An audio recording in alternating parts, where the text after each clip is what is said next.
Have you ever wondered how some people get tens and hundreds of thousands of impressions on every single LinkedIn post they publish, but meanwhile your posts are stuck under 1,000 views? Well, in reality, it's not that hard to get your content seen on LinkedIn. You just need to know what to do. I've personally posted over 1,000 pieces of LinkedIn content and routinely pull 100,000 or so impressions per week on my content. And as a result, I've been able to generate over $1.2 million in revenue from my LinkedIn content. And in this video, I'm going to show you the 6 methods I use so you can apply them to your own LinkedIn content, smash that 1,000 impression ceiling, and start building a real audience that can make your business money. Starting with method number 1. If you take nothing else from this video, let it be this. Spend most of your time and energy and focus on the hook of your post. So those first 1 to 3 lines of your LinkedIn post that appears before the see more button. Almost any time I talk with a founder who's been posting consistently but isn't seeing the results they want from LinkedIn, their hooks just are not strong enough. There's a lot of great content that gets buried beneath a bad hook. The good thing is fixing this is simple. All you got to do is make sure that you have 2 to 4 what I call hook levers in each hook. These are specific tactics that you could use to make your hook stronger. A few examples of this would be negativity bias, narrative hooks, specific monetary figures, credibility jacking, trend jacking. You want to make sure you have at least 2 and up to 4 of these in each hook that you publish. A lot of times hooks won't have any of them,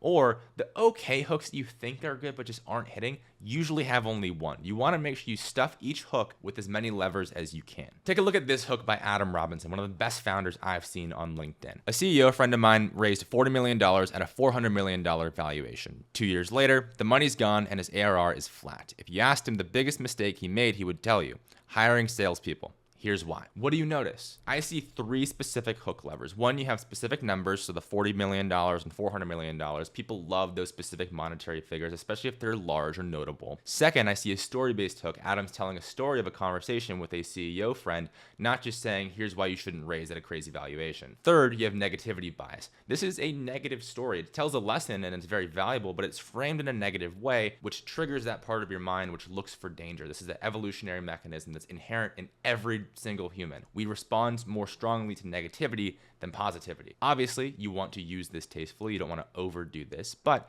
negativity bias is something that you can lean into in your hooks to make them just a little bit stronger. Now, next up for method number 2, you want to pay attention to your visual hook. A lot of founders posting on LinkedIn only pay attention to the text hook, that first 1 to 3 lines of your LinkedIn post. But it's not the only thing that goes into stopping the scroll. A lot of times, the photo or video you use as your media selection can have a massive impact on whether a reader or viewer stops scrolling to read your content. Now, we publish about 150 pieces of content per week across our clients at Compound, my LinkedIn content agency. And what I'm seeing right now as far as a trend in media selection is that IRL photos, so just photos of you, like if I were to take a photo of me sitting in front of this bookshelf or myself at an event with a client or something like that, or an offsite with a team, that type of content, that type of media tends to perform best. What doesn't really hit well are branded graphics that look like ads. You want to make sure your media selection is scroll stopping and then it looks organic and authentic. So for example, this post from Austin Hughes, founder of Unify, talks about how their compensation for outbound reps is much higher than most other companies. And instead of just including that text post, which with this hook probably would have done quite well, Austin also included this media with their sales team. And the content got over 300 likes, 36 comments, did quite well. That media enhances the post and also just increases the screen real estate that this post takes up and serves as a visual hook. Next up for method number 3, prioritize engagement in the first 30 minutes of a post. Early engagement in that first 30 to 60 minute window after you hit publish on a piece of LinkedIn content is incredibly important and often will determine whether a post lives or dies in the algorithm. So you want to take advantage of this and make sure you're getting that early engagement. So if you're trying to jumpstart your account, you're in the early days of posting, you're just trying to get some momentum, what I'd recommend is when you post, have any of your team members go and like and engage on the content. Now, you don't want to rely on this forever because that content's only getting amplified to their network and that might not always be your ICP, but in the early days when you're really trying to just get your account going a little bit, that tactic can be quite helpful. And a little bonus tip here before we get on to method number 4, the best way to just create engagement organically is to engage on other people's content. You don't want to rely on sending your post to your team every time you hit publish. Again, you don't want to do that long term, but what you can do is go and engage on other accounts in your category, engage with other founders, engage with other influencers in your industry. And what you'll find is that they'll often start to reciprocate, not because you ask them to, not because you're in an engagement pod, but just because they're reciprocating and they want to engage in your content too because they see you showing up in their comment section. By the way, if you're enjoying this video and want to learn more about LinkedIn strategy and how to use the platform to generate leads, I write a newsletter every single week where I share in-depth playbooks and breakdowns on how to use LinkedIn and founder-led content to grow your audience, get more distribution, and ultimately generate more revenue. It's totally free. I'll drop the link in the description. Now, method number 4 for increasing your impressions and breaking that 1,000 impression per post ceiling is broaden your content TAM. So in business, you have this concept of TAM, total addressable market, that essentially indicates how big your market is that you're playing. And if your market's too small, the size of your business is limited. It's the same thing with content. A lot of times, very niche specific content just has a small TAM. And sometimes a piece can be so specific, so technical, so niche that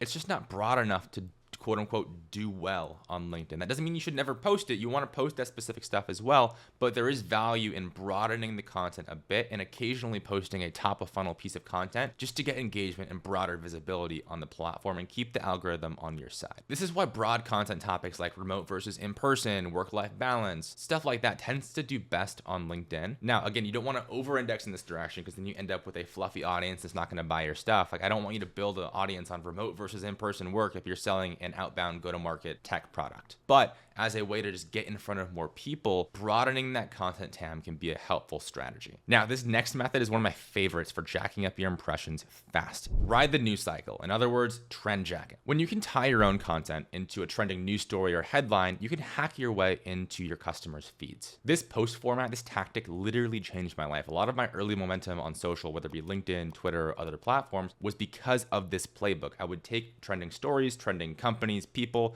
and do breakdowns on them as a third party, but also insert my own expertise, which would then establish my credibility. This is such a powerful strategy. One example of this would be the Cracker Barrel rebrand earlier this year. It was very contentious. There was a lot of debate for and against it. And if you were in the design or the branding category, it would totally make sense for you to create a thought leadership piece giving your thoughts or opinions on the Cracker Barrel rebrand. The specific method here is to use the name of the company or person that's in the news cycle in your hook. So in those first 1 to 3 lines, again, you don't want to bury this. You want to have that up front and center. And then once the person is in your content, the readers already click see more, they're reading the rest of the post. That's where you insert your own context and your own expertise and opinions on the matter. For example, this post from Ali at Amigo is a great example. The hook is Trump just forced big tech to crack open healthcare's $4.9 trillion data vault. So he's commenting on this news. And notice how there's other levers too. So he obviously uses Trump's name, very widely known figure, a news story, large specific number, and he's commenting on a popular story in his industry, which is healthcare tech. Also notice how he uses the visual hook of a screenshot from this news article. There's all these strategies that we're talking about layered into one post, and it did quite well. Over 375 likes. Here's another example from Harry Stebbings, founder of 20VC. Notice how he uses the popular name of a fast growing company, Mercor, in the hook. So Mercor is the fastest growing company on the planet, 1 million to 500 million ARR in just 17 months. And he gives his thoughts on the growth and this trend and uses his popular name and story to hack attention on the timeline. If you look at Harry's profile, you'll see a lot of this being done and it works very well. Like, look at the performance on this post. I think it has almost 1,000 likes on the content. Now for method number 6, I want to share some very specific post templates that you can just steal coming out of this video and post on your own behalf. So there are 3 specific types of posts I see crush every single time we use them for a client. So the first one's going to be your origin story. So tell the story of why and how you started your company. So this is a great example you'll see on screen right now. Ali talks about how he quit his big tech job and tells the story of how and why he started Amigo. Again, notice the hook levers you'll see in the hook, and it has 400 likes. If you haven't done it yet, do it now. If you're starting to post on LinkedIn, you haven't posted at all, kick your posting off with this style. And if you shared it already, but haven't posted about it in 2-3 months, run the origin story again. It will crush. The second easy win is a new hire highlight. This is a quick one that doesn't take a lot of effort at all, but if you make a new hire,